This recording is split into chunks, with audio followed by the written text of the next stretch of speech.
Good day, children. Today we move on to the 7th unit from the textbook, First Flight. The 7th unit is titled Glimpses of India. Under this lesson, you have 3 sub-lessons. So, in this session, we'll be dealing with the first sub-lesson, A Baker from Goa, by Lucio Rodriguez. Lucio Rodriguez was a great Konkani essayist. He wrote several articles in English and Konkani to various periodicals and magazines. He served as a visiting professor of folklore at many universities and also as a professor of English in Mumbai and Goa. His essays were posthumously published under the title Of Soil and Soul and Konkani Folk Tales. Subtle humor and informal narration are the essential features of his writings. Back to the lesson, A Baker from Goa. This is a pen portrait of a traditional Goan village baker who still has an important place in his society. Pen portrait is when you are given a description of a group of people or a particular culture, then you call it as a pen portrait. So this lesson is all about the bakers who live in Goa. Our elders are often heard reminiscing nostalgically about those good old Portuguese days, the Portuguese and their famous loaves of bread. Those eaters of loaves might have vanished, but the makers are still there. We still have amongst us the mixers, the moulders, and those who bake the loaves. Those age-old, time-tested furnaces still exist. The fire in the furnaces has not yet been extinguished. The thud and jingle of the traditional baker's bamboo, heralding his arrival in the morning, can still be heard in some places. Maybe the father is not alive, but the son still carries on the family profession.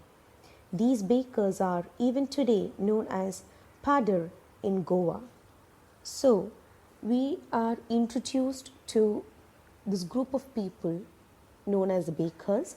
So, the narrator says how the elders are often heard to reminisce nostalgically. Now, reminisce nostalgically means to think fondly about the past. So, the elders think fondly about the past time when the Portuguese had settled in Goa. The Portuguese had taken over Goa, and because of these Portuguese people settling in Goa, Goa was famous for the Portuguese loaves of bread.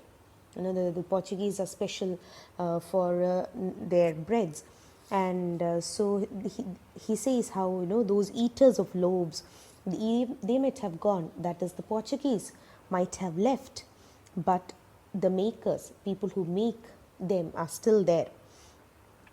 Even now, you know, there are still all those people, the mixers, molders, and those who bake the loaves. That is, the people who still do the baking are still there in Goa. And the age-old, time-tested furnaces, that is, the traditional furnaces to make that is the traditional furnace used to make the loaves of bread, you know, unlike the electric ones. So the age-old furnaces still exist in Goa, and the fire, he says how the fire in those furnaces have not yet been extinguished or put off, even though the people, that is the original Portuguese people, have, even though they have left, the fire or that their essence towards bread making is still alive in Goa. Okay, and so he says how, you know, the thud and jingle, that is the sound made by the bamboo stick that the bakers carried, and it can still be heard heralding his. So this thud and jingle of the bamboo was basically the sign, or it's an announcement that, you know, the baker is arriving in the morning, and it can still be heard in certain places of Goa. And even though the father may not be alive now, but the sons still carry on the tradition of the family profession of baking. And these bakers are known as pader in Goa. Pader is the Portuguese word for baker. During our childhood in Goa, the baker used to be our friend, companion, and guide. He used to come at least twice a day. Once when he set out in the morning on his selling round, and then again when he returned after emptying his huge basket. The jingling thud of his bamboo woke us up from sleep, and we ran to meet and greet him. Why was it so? Was it for the love of the loaf? Not at all. The loaves were bought by some Paskin or Baston, the maid servant of the house. What we longed for were those bread bangles which we chose carefully. Sometimes it was sweet bread of special make. So he describes what was so special about the baker. Okay, what could be so special about these baker? Okay, and so he says now, when he was a young child, during his childhood, the baker used to be a friend, a companion, and guide to the children. And he used to come at least twice a day. So he used to come once in the morning when he's on his way to sell the bread, and then in the evening, or probably after he finishes his sales, he comes back. On his way back also he meets the children. And it was this jingling thud of the bamboo which woke the children up from the sleep, and they used to run towards the baker to meet him and greet him. Now, why did they do so? Was it because they loved the loaf? No. Why? Because the loaves were usually bought by the Paskin or Bastin. That is, could be the names of the maid servants of the house. And what these children wanted from the baker was, the baker used to have something known as a bread bangle. So it could be almost like a donut, we can say. Probably the hole in the center of the donut could be a little bigger, something like a donut. Okay, so it's called a bread bangle. And sometimes it used to be even sweet bread, which was a special made. So the baker made his musical entry on the scene with the jang jang sound of his specially made bamboo staff. One hand supported the basket on his head, and the other banged the bamboo on the ground. He would greet the lady of the house with good morning, and then place his basket on the vertical bamboo. So he says how the entry of the baker was almost a musical entry. He gives it an image of a musical entry because the baker used to come with a jang jang sound of his bamboo staff. Okay, so that bamboo pole that the baker used to carry. And so in one hand he used to have a basket which was supported on his head, and the other banked the bamboo on the ground. And he would come and greet the lady of the house good morning, and he would place the basket on this vertical bamboo. So he used to have the bamboo was almost made in a way that he could rest the basket on the bamboo. We kids would be pushed aside with a mild rebuke, and the loaves would be delivered to the servant. But we would not give up. We would climb a bench or the parapet and peep into the basket somehow. I can still recall the typical fragrances of those loaves. Loaves for the elders and the bangles for the children. Then we did not even care to brush our teeth or wash our mouths properly. And why should we? Who would take the trouble of plucking the mango leaf for the toothbrush? And why was it necessary at all? The tiger never brushed his teeth. Hot tea could wash and clean up everything so nicely after all. So look at what the narrator is saying here. He says that, when the baker came and he would place his basket on the vertical bamboo, the kids would be pushed aside with a mild rebuke, is a mild scolding from the elders, and the loaves would be delivered to the servants. But these children would never give up. What they would do, they would either climb up on a bench or the parapet, and then they will peep into the basket. Somehow they'll have a look into the basket. And he remembers the typical fragrance, scent, okay, that sweet smell of the loaves. And those who have passed by the modern bread factory near Edapalli, you would have noticed, especially when it's a time when they're baking the bread, there's a special smell that comes from the factory. It's kind of, the fragrance is filled near the area.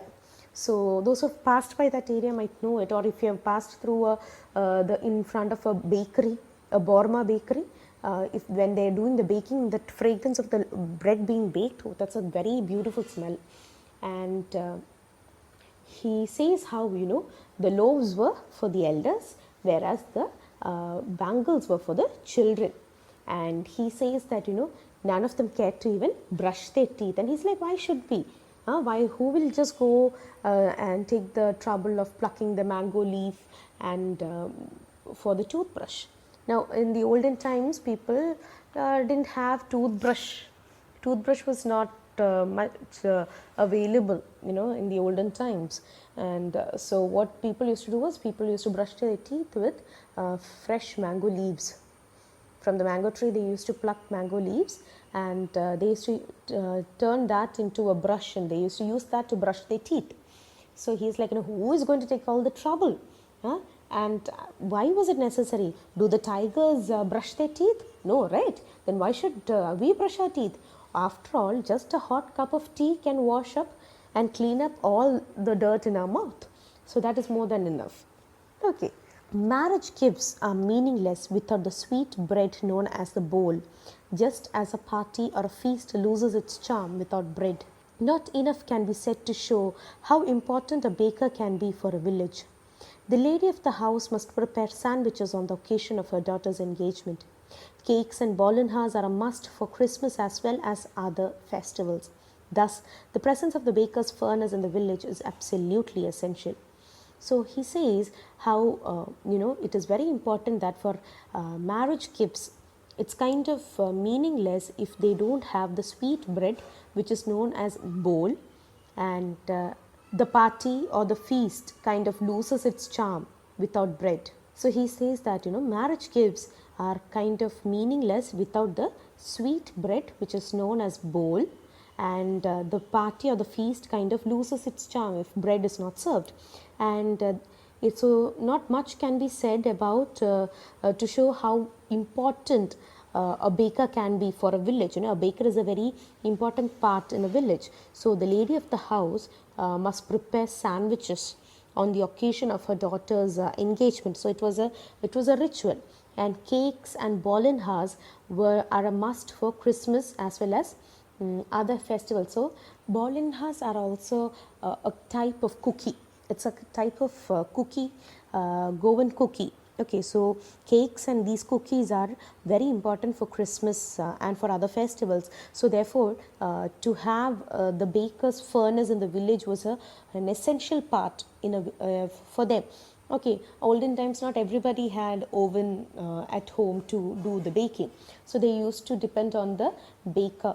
In the olden times, not everybody had the facility of having an electric oven. Electricity was a rare fact. So even to have a proper furnace or an oven at home to do baking was not a common sight. So what people used to do was they used to go to the nearby baker, and they used to ask the baker to do the baking for them. Okay, so that is why a baker's furnace is an essential part in a village. The baker or bread seller of those days had a peculiar dress known as a kabai. It was a single-piece long frock reaching down to the knees. In our childhood, we saw bakers wearing a shirt and trousers which were shorter than full-length ones and longer than half pants. Even today, anyone who wears a half pant which reaches just below the knees invites the comment that he is dressed like a padder. So, the baker or the bread seller during the olden times, they used to wear a very peculiar dress called the kabai. Now, kabai was a single piece of long frock which reached only till the knees. And the narrator says how in his childhood he saw bakers wearing shirts and trousers which were shorter than the full length one. So almost like the 3/4 trousers that you have nowadays. Okay, and it was longer than the half pant. So obviously we can say that it can be the 3/4 trousers that we have. And even today, if anybody walks around in a half pant which reaches just below the knees, then they will obviously they're teased by people by addressing them as the padder. So the baker usually collected his bills at the end of the month. Monthly accounts used to be recorded on some wall in pencil. Baking was indeed a profitable profession in the old days. The baker and his family never starved. He, his family, and his servants always looked happy and prosperous. Their plump physique was an open testimony to this. Even today, any person with a jackfruit like physical appearance is easily compared to a baker. So, here also tells us about how the baker maintained a accounts book to know what his monthly bills are.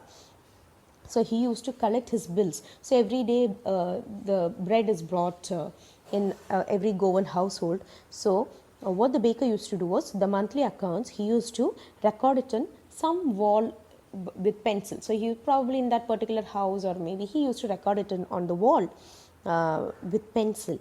So baking was a very profitable profession back in those days, and the baker and his family never had to starve ever in their life. So the baker, his family, his servants, they were always happy and prosperous. That is, they never had any sort of difficulty in their life.